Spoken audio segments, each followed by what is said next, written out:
Hello, hola, mi nombre es Minnie Martinez. My name is Minnie Martinez, and I am a proud PTA member at Crystal Lake Elementary PTA. Soy una miembro orgullosa de la PTA de Crystal Lake Elementary in Central Florida, in Central Florida.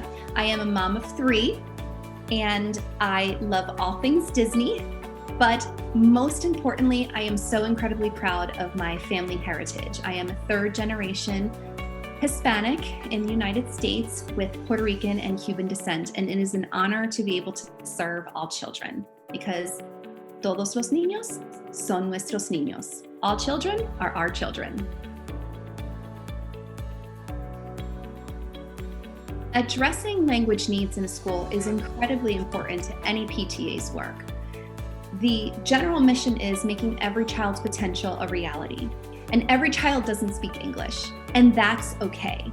That's the beauty of PTA, because every child can still be represented with one single voice. One single voice doesn't necessarily mean one single language. My family is Hispanic. I grew up very much bilingual. I learned how to read and write in Spanish because I went to a Spanish-speaking church. My grandmom spoke to me exclusively in Spanish. When a PTA has multiple languages represented, it enriches the students in your community's experience. And not just within the student communities, it's an incredible asset to any PTA to be able to say, we love that there is so much representation at our school, and we want to capitalize on that, not just for our students, but for a better community experience as well.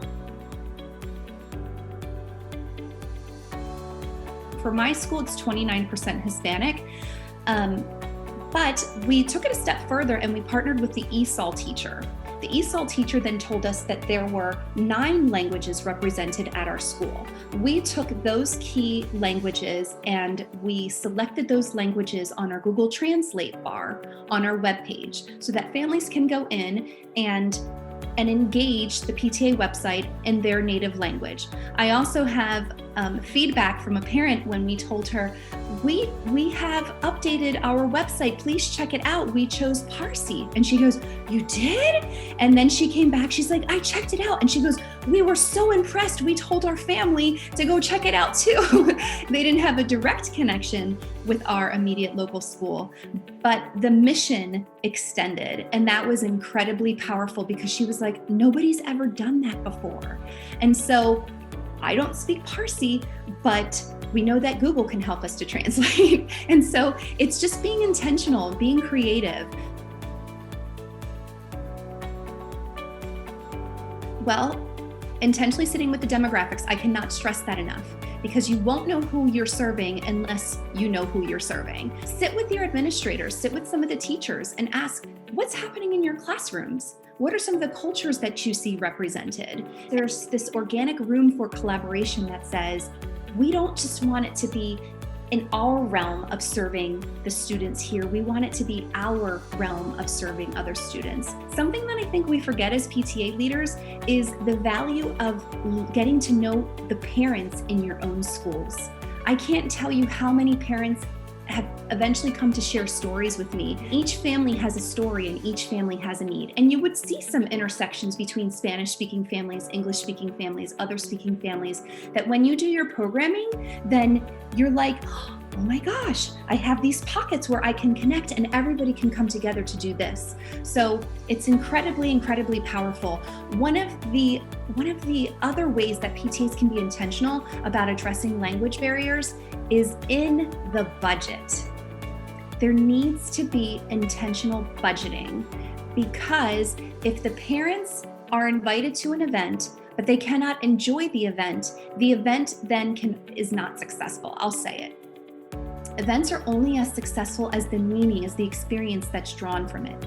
So if a parent is invited to an English-only event where they go and it just contributes to their anxiety and their sense of not feeling welcome and included, then we're not best serving our parents. So it may take a financial investment to partner with a translating firm. It may take a time investment of getting to know families, getting to know Spanish clubs or French clubs, other clubs in the communities and businesses that are willing to come and partner with you. So I first addressed the needs by sitting with my board, and I shared my heart with them and said, I've sat with this data, it's speaking to me, and I feel like we have this obligation. If we're truly committed to diversity, equity, and inclusion, I feel like we have to take some step.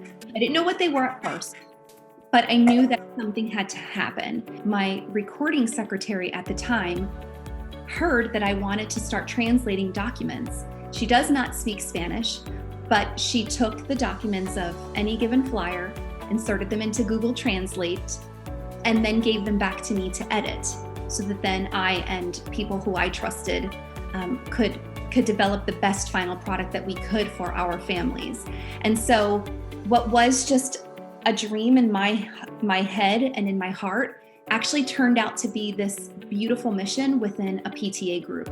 We then shared our vision with administration. We talked about how can we partner to not just make PTA documents and programming more inclusive in terms of honoring people with their different guests with their different languages, but also in just the life of the school. The team really grabbed a hold of it, and we ran with what was, is this in Spanish? Can we secure translators? Can we have members of the community? We partnered with people of my church to come for a STEM night, and we just gave them badges. We didn't want to kind of revolutionize everything, but we wanted to let our guests know that if you choose to have translation services available, we've thought about you in anticipation and we're here to best serve you. So that's how that kind of got started. Some of the assumptions that we as PTA leaders need to challenge when it comes to developing other PTA leaders is the assumption that PTA leaders need to speak English.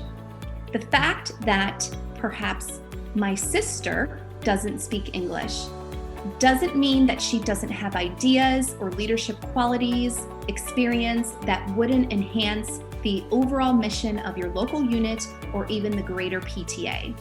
I think what this is really a call to is to creativity and inclusivity, to say, I see something in you. I want to learn more. How can we collaborate together? Another assumption that we as PTA leaders need to challenge is that of, does everyone really speak email? I'll explain. Different cultures have different preferences of communication.